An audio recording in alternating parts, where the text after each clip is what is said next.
Elite Critic here, and today I'm bringing my first ever player review. Yay!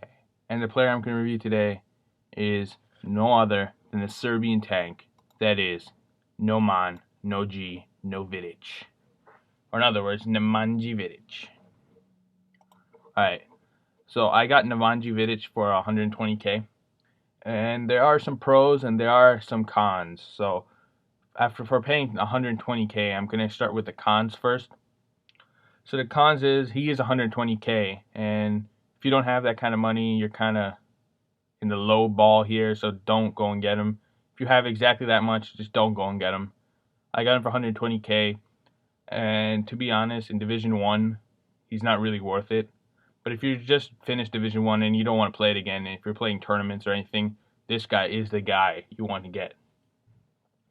Moving on, his other con is that his pace is only 59. Like I said before, in Division 1, you're going to get screwed over by Wellington and the Bents because, you know, their dick is always bent so they can run faster. But, yeah.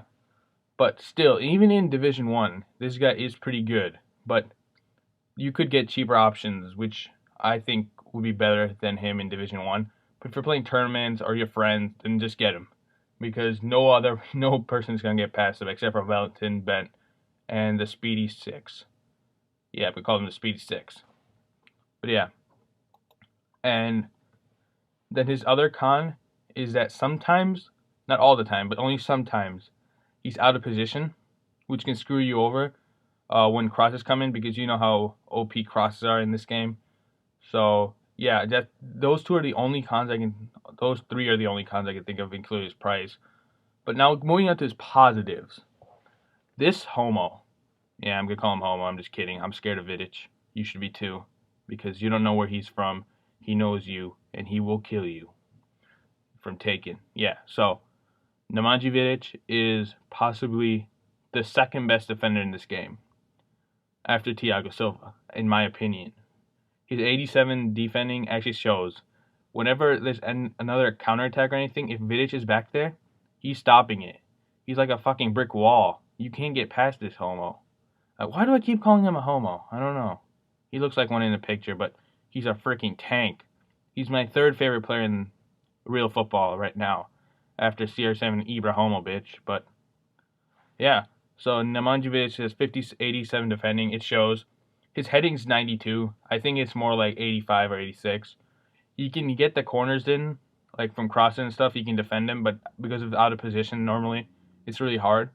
But on corners for your team, he normally hits the ball for some reason. It normally hits the pole for me, but 9 out of 10 times it's gonna hit the pole, but that one time it's gonna go in, and so that's a pretty good ratio for me, I think. And moving on to the other positive is that his passing, it only says 59. It feels like an 80 pass. It feels like Juan Mata's pass, if you know who Juan Mata is, if I'm saying his name right, but Juan Mata, yeah.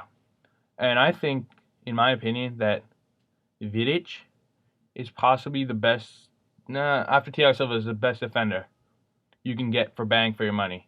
Oh, my computer just almost died there, but yeah.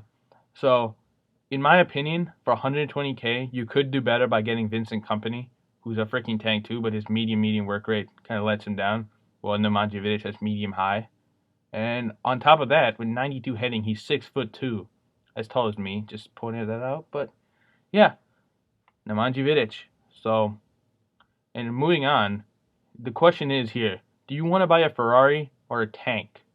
Because if you want to buy a Ferrari, just go with someone like Koscielny or Kabul. And if you want to get a tank who's basically going to stop everything except for Wellington and Bent in Division 1, occasionally, unless you know how to defend with the L2 and O and R2 stuff, then go with Vidic, because for 120k, I think almost everyone can afford that by now. And if you can, just watch one of my trading guides and you'll easily make that in a day. Yeah. But yeah, I think you should go and buy him just to try him out. If you don't like him, you can just sell him overnight for 125 to 130k. I got him for 120 in a 442. I think I'm gonna make like a 2k profit on him. But yeah, after I'm done talking, I'm gonna put up his. I'm gonna give you a link for the in-game stats, and I'll put them up too. And also, I'm gonna give you a summary.